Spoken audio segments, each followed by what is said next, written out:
જૂનાગઢને લઈને હવામાન વિભાગ દ્વારા આગાહી કરવામાં આવી છે। રેડ એલર્ટ આપવામાં આવ્યું છે। જૂનાગઢમાં મહત્વપૂર્ણ સમાચાર સામે આવી રહ્યા છે। હાલ આગાહીને પગલે જિલ્લામાં આપ્યું વરસાદનું રેડ એલર્ટ। રેડ એલર્ટના પગલે જિલ્લા કલેક્ટરે મૂક્યો પ્રતિબંધ।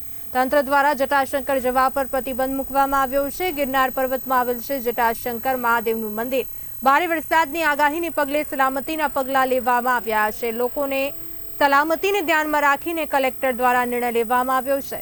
2 દિવસ પહેલા ભારે વરસાદને કારણે લોકો અહીંયા ફસાયા હતા। પૂરના પાણીમાં જટાશંકર જંગલ વિસ્તારમાં ફસાયા હતા લોકો। વિલિંગ્ટન ડેમ, દામોદર કુંડ ખાતે પણ ન જવા તંત્રની અપીલ છે। રેડ એલર્ટ હોય અને લોકોને બિનજરૂરી ન જવા અપીલ કરવામાં આવી છે। જૂનાગઢથી સમાચાર। જૂનાગઢ માટે હવામાન વિભાગે આપ્યું છે રેડ એલર્ટ। રેડ એલર્ટને પગલે જિલ્લા કલેક્ટરે પ્રતિબંધ મૂક્યો છે। તંત્ર દ્વારા જટાશંકર જવા પર પ્રતિબંધ મૂક્યો છે।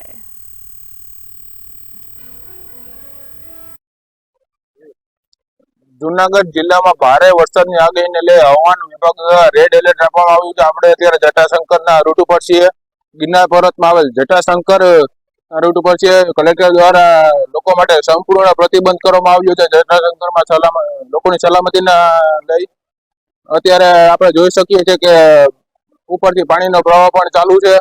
2 દિવસ પહેલા ભારે વરસાદના કારણે જટાશંકરના પુલ ઉપર પણ 150 થી 200 લોકો જેટલા ફસાયા હતા। ફોરેસ્ટ વિભાગ દ્વારા રેસ્ક્યુ કરવામાં આવ્યું હતું। એમ કે લોકોને બહાર કાઢવામાં હતા સલામતી રીતે। અને જુનાગઢ દામોદર કુંડ છે, નારાયણ ધર છે, વિલિંગ્ટન ડેમ છે, ત્યાં પણ બિનજરૂરી લોકોને ન જવા પણ કલેક્ટરે અપીલ કરી છે। મિત બુદ્ધ ભટ્ટી, બી ઇન્ડિયા ન્યૂઝ, જુનાગઢ।